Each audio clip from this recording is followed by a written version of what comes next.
Off shots at the big story in 1985. It was the finish, because the 1985 final, of course, was the classic between Steve Davis and Dennis Taylor. Well past midnight, 18.5 million people watching. But 85 also produced a sparkling quarter-final, which also finished in the very last frame. And I think it revealed the future greatness of a young star, who's now the defending champion here, and turned out to be the swan song, really, of one of snooker's great legends.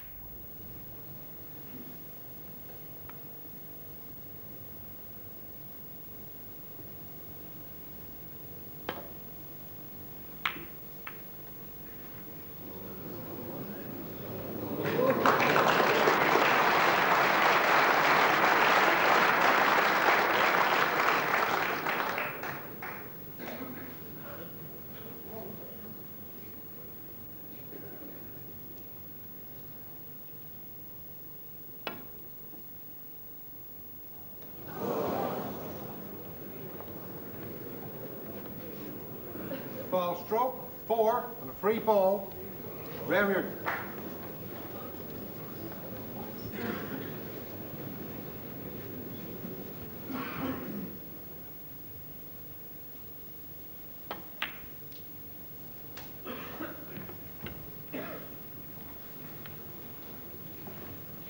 One.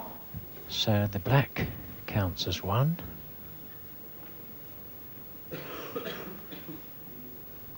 And I don't believe that Ray has the right angle on the pink.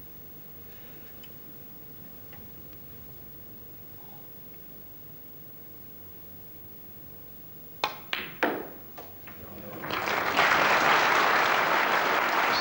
Reardon now goes 2 ahead. And every chance here. Five.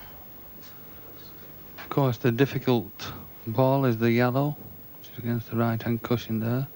So Ray's certainly going to have problems with that.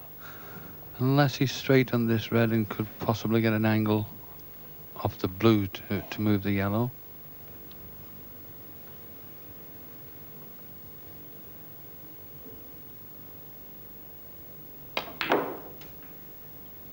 Six.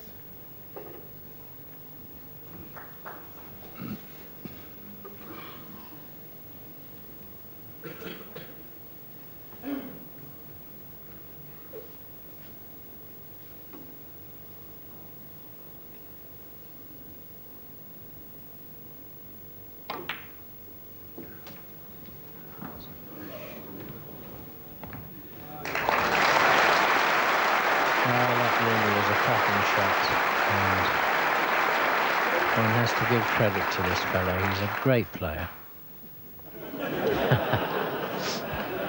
And just release the tension.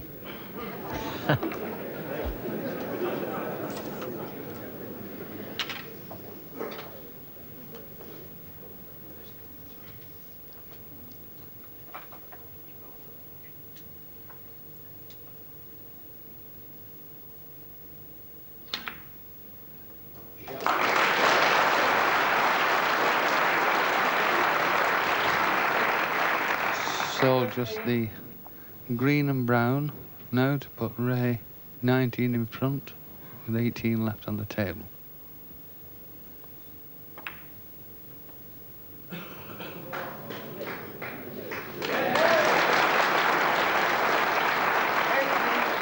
So the brown is the ball.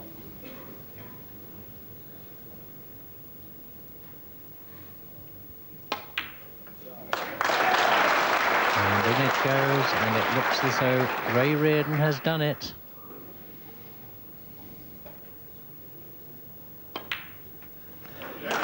So a wonderful match. And disappointment for young John, but he's got a lot of marvellous years ahead, that's for sure. And well done, Ray Reardon. Super match. Played in a great spirit, so Reardon goes through to the semi-final.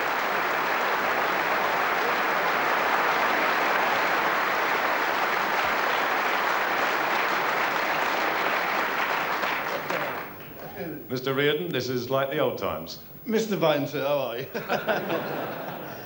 Oh, I feel awful, honestly.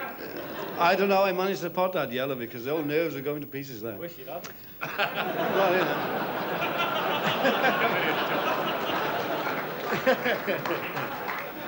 A really tough match, eh? Well, he's a fine player, this lad, a great player. Impressed with the Liverpool lad, Long way, that's for certain. Oh, yeah. And what about his audience as well, eh? Tremendous. John, you said to me before this match that you were looking forward to the experience of playing Ray Reardon, who's been one of your idols for many years. What was the experience like? I said it'd be an education, didn't I? Well, I'd like to go back to school now. He's going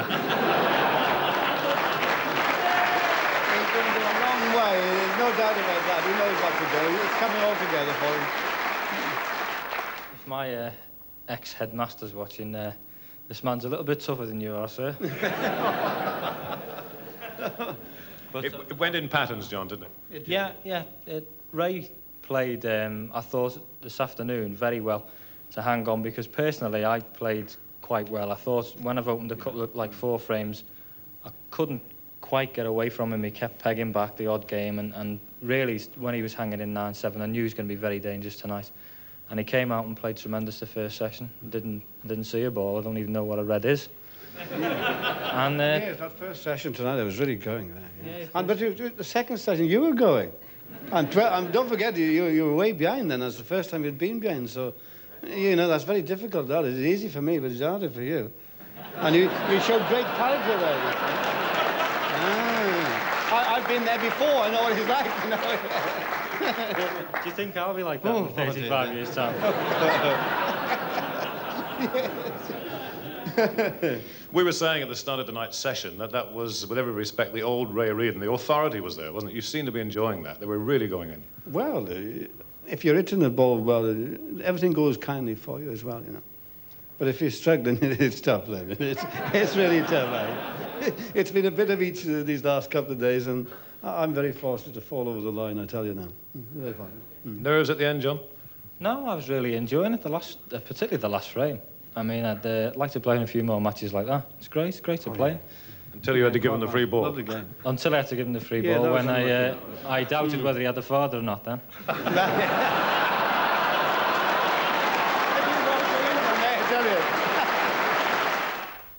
One of the great moments. Yes, that's going back a few years. 1985, and here's the great man himself, the legend, Ray Reardon, a watching guest this year. Of course, then you went and lost in the semi-final, Ray. That's correct, yes. But of course, John went on to become world champion. That's right. And he's defending this year.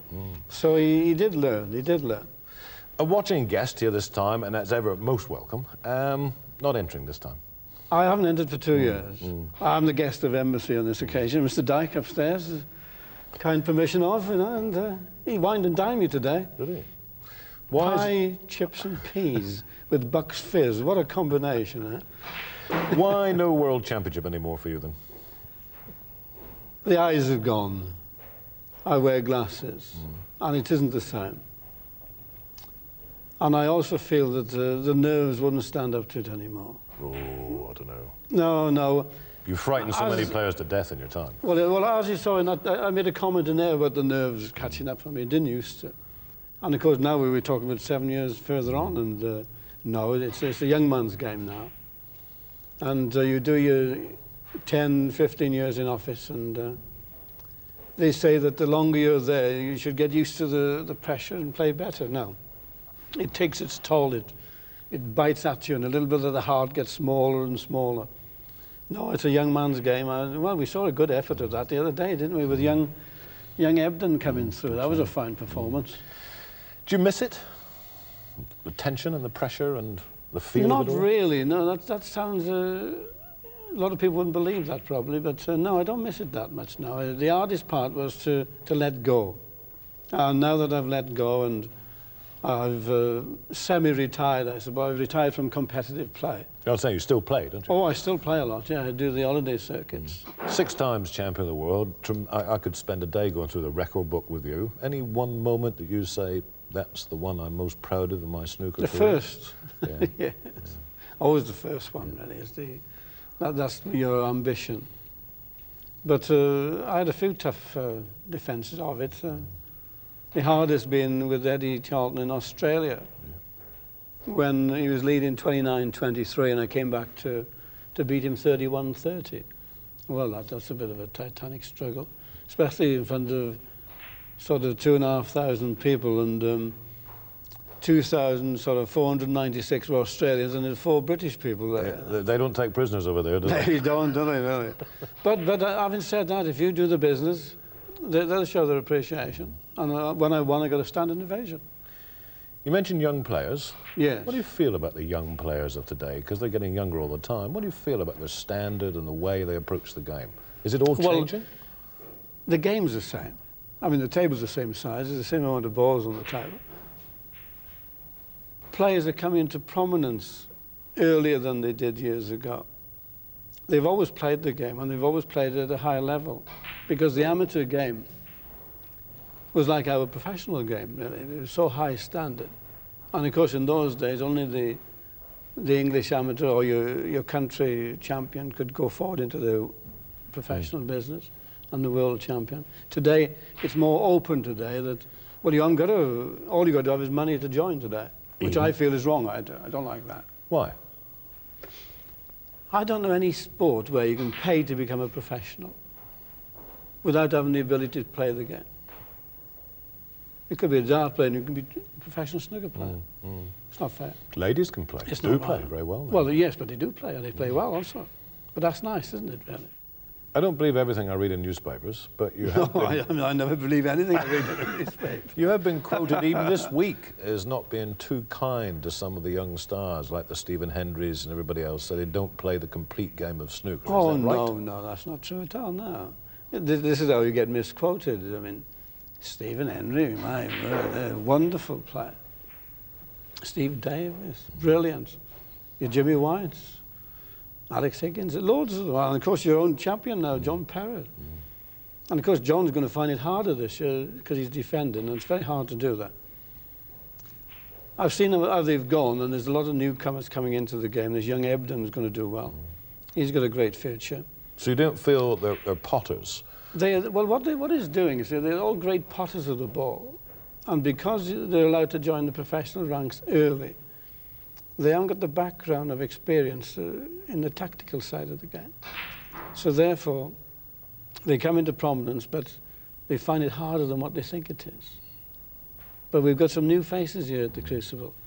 Let's see what happens at the end of the day. But they ain't going to come forward. There will be new world champions. Of course there will be. There must be. There has to be. I'm not going to let you go without you reminding me and telling some people who haven't heard about a match that I gather you played on top of a mountain in Wales. Is that In right? Wales, yes. Go on, tell me. It rained at the time also. What were you doing on top of a mountain playing snooker? Like the sheep, isn't it, really? Go on, tell me Messing about mountains. No, BBC Wales did something. They wanted to do something about a table on top of a mountain, and there was Doug Mountjoy, there was Terry Griffiths, Cliff Wilson and myself, and we played a 4-under.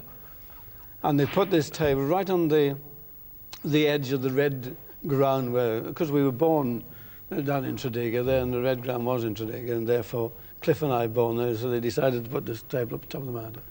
And it was pouring with rain. On the one side of the table, it must have been about 6 foot high. I had to have a rest to break off. I don't know whose idea that was. It was a mad idea, but we got paid for it, so it wasn't all that bad. Did the sheep enjoy it? The sheep enjoyed it, and the cows, and the ponies. Ray, enjoy your life, as I know you will. Oh, Loved it to see and I you. love being here, by the way, and we're going to see a fine tournament. You're always most welcome. Thank you very much, David. you, Loved Ray. to see you again. Thank you. Ray Reardon, OBE, popping in here a couple of days ago, and you couldn't miss the chance of talking to him in an off-duty moment. I don't suppose we'll get another one until the final next Sunday week.